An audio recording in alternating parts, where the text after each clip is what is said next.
함께 보실 하나님 말씀은 요한복음 20장 24절에서 29절까지 말씀입니다. 교독하신 후에 우리 마지막 절 함께 읽도록 하겠습니다. 12 제자 중에 하나로서 디두모라 불리는 도마는 예수께서 오셨을 때에 함께 있지 아니한지라. 다른 제자들이 그에게 이르되 우리가 주를 보았노라 하니 도마가 이르되 내가 그의 손에 못자국을 보며 내 손가락을 그 못자국에 넣으며 내 손을 그 옆구리에 넣어보지 않고는 믿지 아니하겠노라 하니라. 여드레를 지나서 제자들이 다시 집 안에 있을 때에 도마도 함께 있고 문들이 닫혔는데 예수께서 오사 가운데 서서 이르시되 너희에게 평강이 있을지어다 하시고 도마에게 이르시되 내 손가락을 이리 내밀어 내 손을 보고 내 손을 내밀어 내 옆구리에 넣어보라. 그리하여 믿음 없는 자가 되지 말고 믿는 자가 되라. 도마가 대답하여 이르되 나의 주님이시요 나의 하나님이시니이다. 예수께서 이르시되 너는 나를 본고로 믿느냐? 보지 못하고 믿는 자들은 복되도다 하시니라. 아멘. 시간 읽은 말씀으로 못자국이 말한다 라는 제목으로 하나님 말씀 전하겠습니다. 한 사람의 인생에서 나의 하나님이라는 고백이 터져 나오는 일은 아마 그 인생이 경험할 수 있는 가장 신비롭고 위대한 일이 아닌가 생각해 봅니다. 천지를 지으신 어떤 신이 있다라고 생각하기는 쉽습니다. 예수님을 믿지 않는 사람이라 할지라도 세상에 종교가 없는 어떤 철학자나 과학자라 할지라도 이 세상이 어떻게 만들어지고 운행되고 있는지를 찬찬히 살펴볼 때에는 분명히 이 세상을 유지시키고 운행되게 하는 어떤 힘의 근원이 있다라는 것은 추측할 수 있습니다. 그런데 그 분을 나의 하나님이라고 고백한다는 것은 전혀 다른 이야기입니다. 그것은 하나님이란 분이 존재하시고 그분이 나를 알고 계시고 그분이 나를 사랑하신다라는 이 사실을 알아야만 고백이 가능한 것이기 때문입니다. 그래서 이것은 지식이 아닌 사건으로 다가와야만 합니다. 요한복음은 이렇게 시작했습니다. 요한복음 1장 1절에 태초에 말씀이 계시니라. 이 말씀이 하나님과 함께 계셨으니 이 말씀은 곧 하나님이시니라. 아멘. 장엄한 말씀이지요. 그러나 인격적으로 느껴지지는 않습니다. 이 선언에서 나를 사랑하시는 하나님을 바로 알기는 어렵습니다. 태초에 계셨던 말씀이 과연 나와 무슨 상관인가? 그런데 요한복음 20장 이제 끝부분에 이르러서 한 사람의 입에서 이런 고백이 터져 나옵니다. 나의 주님이시요 나의 하나님이시니이다. 아멘. 요한복음 1장에 있었던 그 태초에 계신 말씀이 20장에 이르러서는 이제 나의 하나님이 되었습니다.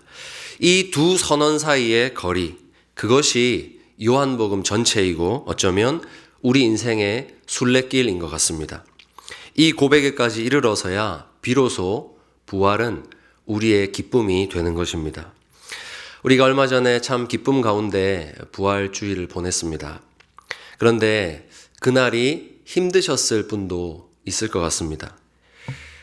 교회 밖에 계신 분들, 그러니까 불신자분들은 사실 힘들지 않죠. 그게 부활에 대해서 사실 잘 생각을 하지 않고 살아가시기 때문입니다. 관심이 없는 것이죠. 그러면 힘든 사람은 누구인가?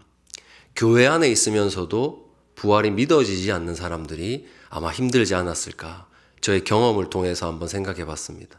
다들 부활절이라고 계란 나눠주고 행복해 하는데 저는 부활이 믿어지지 않았던 그 순간이 굉장히 괴로웠고 소외되는 그런 감정을 많이 느꼈습니다.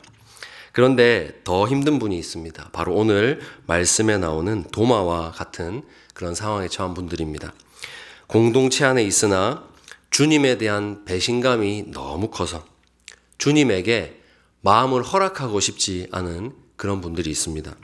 너무 믿었고 사랑했지만 예수님께서 지금 내 삶에 일으키시는 일들을 보아하니 그분이 나를 사랑하지 않으시는 것 같다. 이렇게 느끼고 결론 내린 분들, 그렇게 믿음을 놓아버린 분들, 그런 분들에게 참 이 부활주일은 괴로운 주일이 되셨을 것 같습니다. 오늘 이 말씀은 그렇게 부활에 다가서지 못하고 있는 그런 주님의 백성들에게, 도마 같은 분들에게 주신 하나님의 위로라고 믿습니다. 예수님이 십자가에 죽으시고 사흘째 되던 날 저녁에 문을 닫아놓은 어떤 집에 제자들이 모여 있었습니다. 이상한 표현이죠. 문을 닫아놓았다. 두려웠다는 겁니다. 일반적이지 않은 표현입니다. 얼마 전에 자신들이 따르던 주님이 십자가에서 죽으셨습니다. 그런데 그 제자인 자신들도 이제 무사하지 못할 것이다 라는 공포감이 엄습해오자 제자들은 문을 닫고 모여 있었습니다. 그런데 그 자리에 꼭 있어야 했던 사람이 보이지 않습니다. 24절입니다. 12 제자 중에 하나로서 디두모라 불리는 도마는 예수께서 오셨을 때에 함께 있지 아니한지라. 아멘. 이 부재의 이유가 도마가 갑자기 배가 아팠을 수도 있고요. 집에 무슨 문제가 생겼을 수도 있겠습니다. 그런데 당시의 정황을 우리가 다시 한번 짚어보고 도마가 했던 말, 도마가 어떤 사람인지를 우리가 성경을 통해서 이렇게 하나씩 종합을 해봤을 때는 이것이 의도적인 부재였다는 것을 알게 됩니다. 지금 제자들이 갖고 있는 모임은 사실 준비 과정이 있었던 그런 모임입니다. 그날에는 새벽부터 주님 부활의 소식이 온 마을을 휩쓸고 있었습니다. 안식 후 첫날 새벽에 막달라 마리아가 예수님의 무덤 앞으로 갔을 때 이미 무덤은 열려 있었고 예수님은 계시지 않았습니다. 그것을 이 여인이 처음으로 증언했습니다. 무덤이 비어 있다. 주님이 부활하셨다. 증언했습니다. 사람들이 믿지 않았죠. 심지어 제자들도 그렇게 생각했습니다. 누가복음의 증언을 보시면 이 사도들이 너무나 허탄한 말이어서 믿지 않았다. 정말 허탄한 말로 여겼다라고까지 나옵니다. 그리고 베드로는 도무지 믿어지지 않아서 직접 그 무덤에 달려가서 확인하기도 했습니다. 동시에 유대의 종교 지도자들은 제자들이 시신을 훔쳐갔다라는 소문을 퍼뜨리기에 바빴습니다. 진실을 묻어야 했기 때문입니다. 이런 일련의 상황들이 이날 하루 동안 온 마을을 들썩이게 했습니다. 그러니 제자들은 두려움과 혼란 속에서 그 새벽부터 조성되었던 부활의 기류들로 말미암아서 지금 이 집에 모여 있었던 것입니다. 바로 그 모임에 주님이 찾아오셨고 거기에 도마는 없었던 것입니다. 하지만 먼저 주님을 만났던 동료 제자들의 증언이 있었습니다. 우리가 주를 보았노라. 한두 명이 아닙니다. 거기 있었던 모든 제자들이 이 부활을 증언했습니다. 여러분, 죽었던 주님이 다시 내 앞에 나타나셨습니다. 그걸 내가 봤다면 얼마나 뜨겁게 흥분된 상태에서 그걸 전하겠습니까?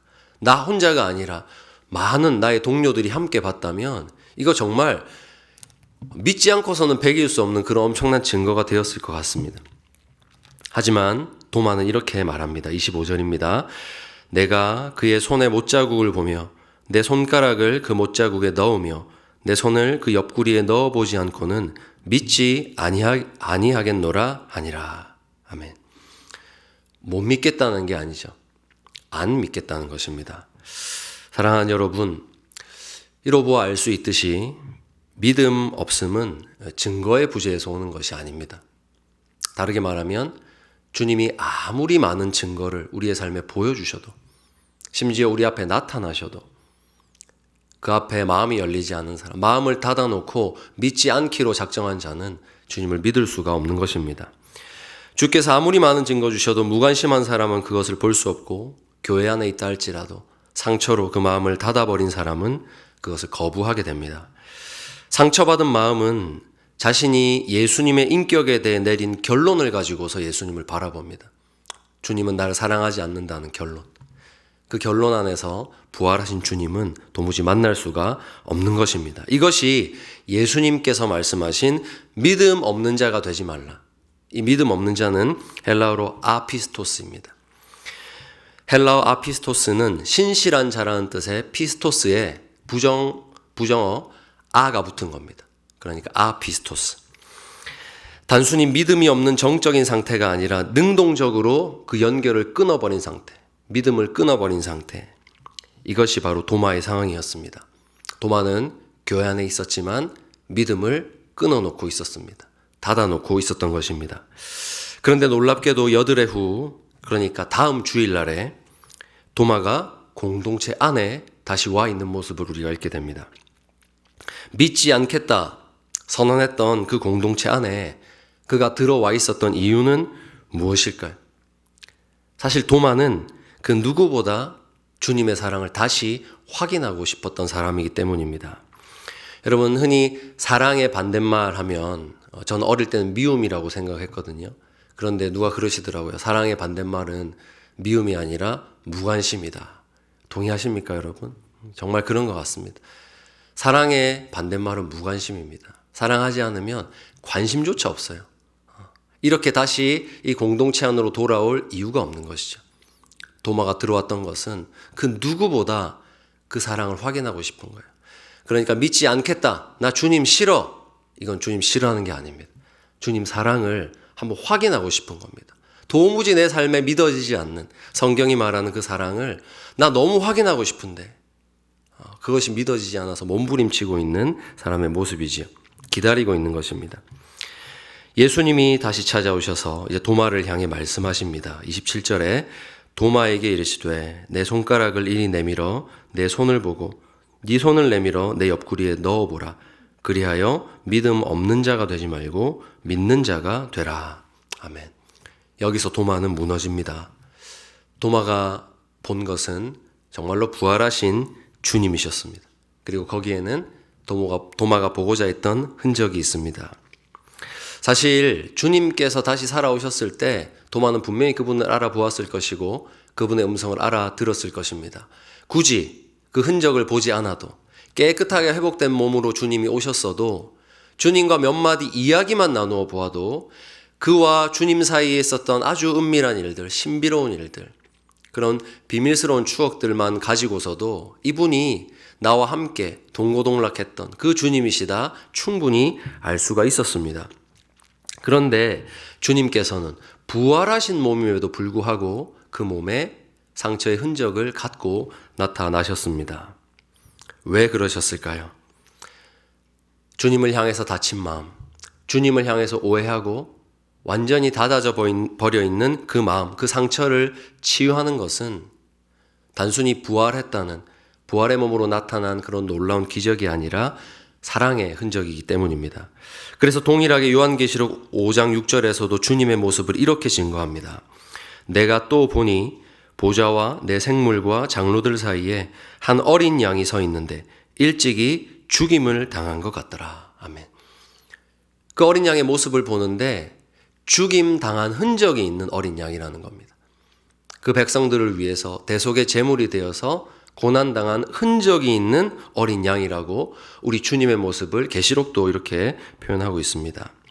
우리는 다 양 같지요. 그래서 각기 제 길로 떠나갑니다. 주님이 보여주시는 증거도 보지 못합니다. 무엇보다 주님이 우리를 위해서 베푸시는 그 사랑마저 오해합니다. 나를 위해 십자가에 달리신 주님을 보며 그가 나를 버리시고 떠나신다 오해합니다. 그렇게 상처가 쌓이고 쌓여 주님이 나를 사랑하지 않으신다라는 지점까지 이르렀는데 그 모든 상처에서 우리를 바로 보게 하는 것은 역사 속에서 실제로 일어났고 주님의 몸에 새겨져 있어서 결코 지워질 수 없는 우리를 사랑하신 흔적입니다. 그가 생명을 버리시면서까지 우리를 사랑하신 흔적이 오늘 주님을 믿지 못하게 만드는 우리 안에 있는 상처를 치유하는 줄 믿습니다. 사춘기 아이들이 방황할 때에 그 어떤 말도 들어가지 않죠. 너를 사랑해. 아무리 사랑한다 고백하고 그들을 사랑하는 그 마음을 행동으로 보여주어도 그 어떤 것도 사춘기를 지나고 있는 이미 문이 닫혀버린 자녀들의 마음에는 닿지를 않습니다. 그런데 그 자녀들이 후에 돌아오게 될 때는 반드시 한 가지를 경험하게 됩니다. 그것이 무엇인가 하면 내가 그런 방황의 시기를 겪을 때에 한 번도 변하지 않았던 그 사랑, 그 사랑의 흔적들을 이제 아이가 좀 커서 깨닫게 될 때, 이 사랑이 있었구나 할 때 거기서 눈물 흘리게 됩니다. 부모님의 사랑이 끊어지지 않았구나. 여기서 그 영혼의 상처는 치유되고 더욱더 견고한 사랑 위에 그 아이의 인생이 세워져 가는 것 같습니다. 아이가 그토록 사랑한다는 말을 거부하고 뛰쳐나가는 이유는 뭡니까? 확인하고 싶은 거죠. 그럼에도 나를 사랑하는지 확인하고 싶은 것입니다. 마찬가지입니다. 도마가 부활하신 주님을 정말로 보고 싶었던 이유는 그가 나를 버린 줄로 알았던 십자가에서 나를 사랑하고 계셨는지 확인하고 싶었던 것입니다. 나는 너를 버리지 않았다. 그 한마디 듣고 싶었던 것입니다. 주님의 못자국은 말하지 않아도 그런 말이 되었습니다. 못자국은 말합니다. 도마야, 이걸 보아라.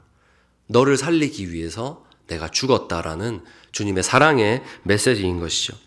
그 상처투성이의 예수님 앞에 서서 내가 손가락을 넣고 손에 옆구리를 넣어야만 내가 믿겠다 했던 도마는 감히 그렇게 하지 못합니다. 그저 내 앞에 나타나신 주님을 보기만 합니다. 보기만 해도 도마는 무너졌습니다. 그래서 주님 말씀하시죠. 나를 본고로 믿느냐. 주님의 그 모습 앞에서, 나를 사랑하셨던 흔적 앞에서 도마가 수없이 내걸었던 조건들은 무의미해집니다. 이것도 있어야 믿고 저것도 있어야 믿고 이걸 보여주셔야 당신이 나를 사랑하셨다는 거 내가 알겠습니다. 수없이 걸어놓았던 조건들이 그냥 내 앞에 나타나신 예수님의 모습을 볼 때 아무 의미가 없어집니다. 그 사랑의 흔적을 가지신 예수님의 현존이 그것을 가능하게 했습니다.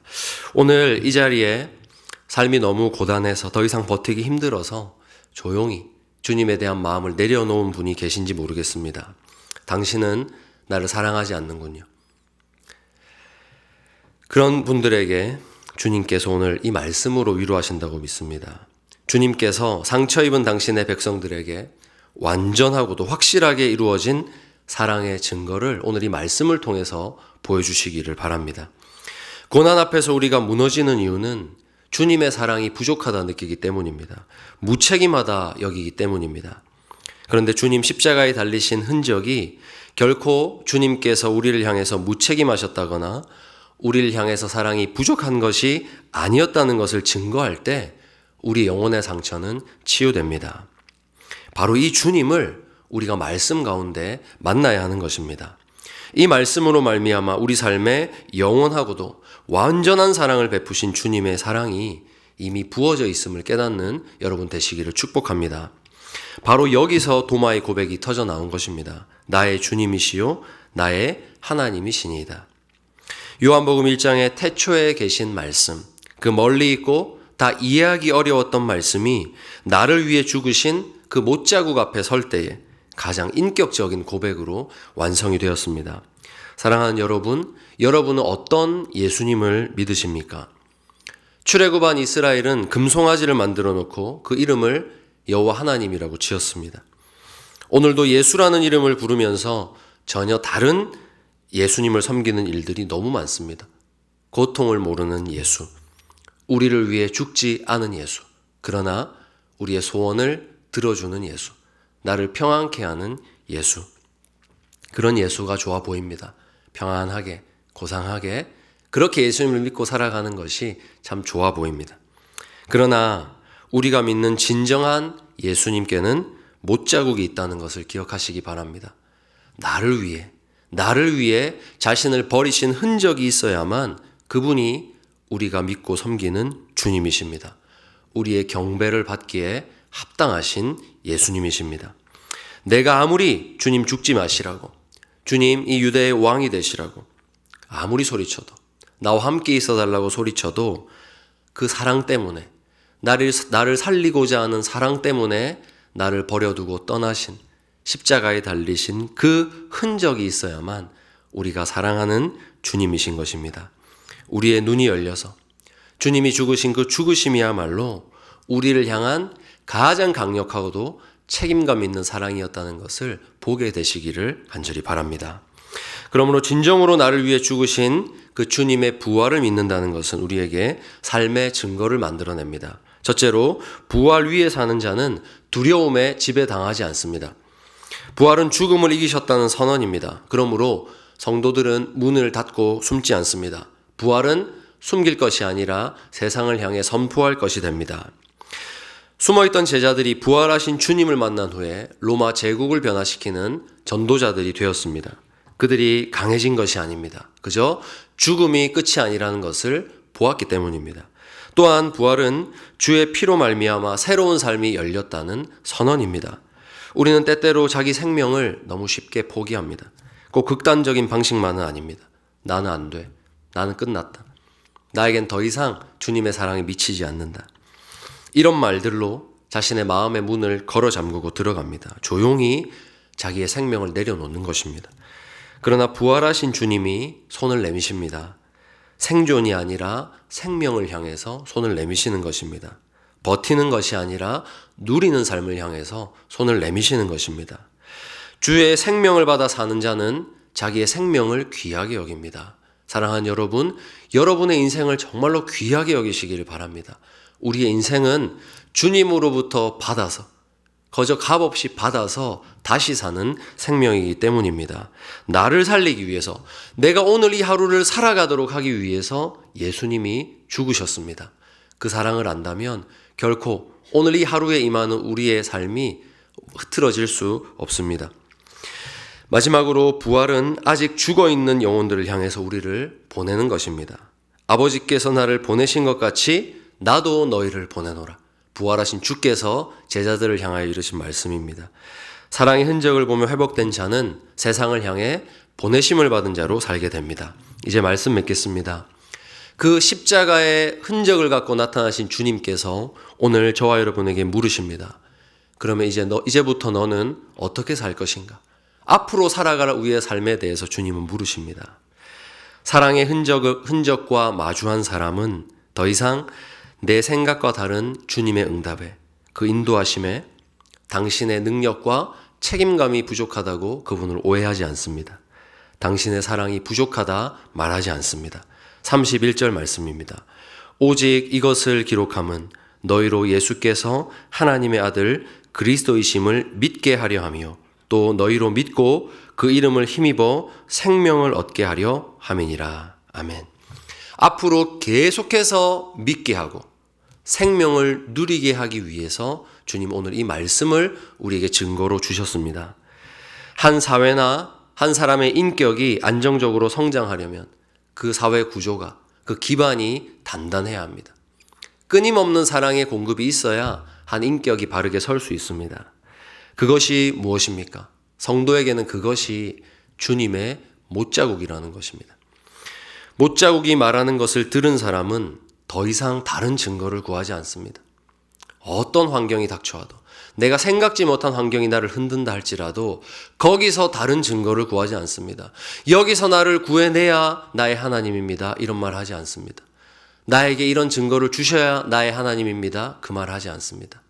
그의 믿음이 계속돼서 지속될 수 있는 이유는 십자가에 못 박히신 예수님의 흔적이 너무나 완전하게 나의 마음 가운데 채워져 있기 때문에, 더 이상 의심할 수 없는 사랑으로 내 마음을 붙들고 있기 때문에 더 이상 다른 증거 구하지 않는 것입니다. 이 믿음을 경험하지 못한 사람, 이 사랑을 경험하지 못한 사람은 계속해서 주님의 사랑을 시험하게 됩니다. 상황 때문에 오해하게 되는 것입니다. 그러나 사랑하는 여러분, 주님께서 십자가 부활로 말미암아 우리에게 완전한 사랑의 증거를 주셨습니다. 이 사랑의 증거 위에서 여러분의 믿음이 성장해 갈 수 있는 것입니다. 모든 상황을, 앞으로 여러분이 당하실 모든 상황을 이 십자가 사랑 위에 올려놓으시기를 바랍니다. 그 십자가 사랑 위에서 여러분이 당하는 상황들을 해석하시기를 바랍니다. 그러면 고난 중에도 기뻐할 수 있습니다. 고난 중에도 기대할 수 있습니다. 못자국의 증거가 우리를 그런 믿음으로 단련시켜 나가기 때문입니다. 그러므로 여러분의 믿음, 앞으로도 수없이 많이 흔들리고 넘어지게 될 그 믿음의 여정 가운데에서 여러분의 그 믿음을 우리 주님께서 부활하여 보여주신 그 못자국 앞에 단단히 뿌리 내리시고 그 사랑 안에서 믿음과 생명을 누리시는 사랑하는 우리 샘물 성도님들이 되시기를 주님의 이름으로 축원합니다. 이 시간 말씀 생각하면서 우리 함께 찬양하겠습니다.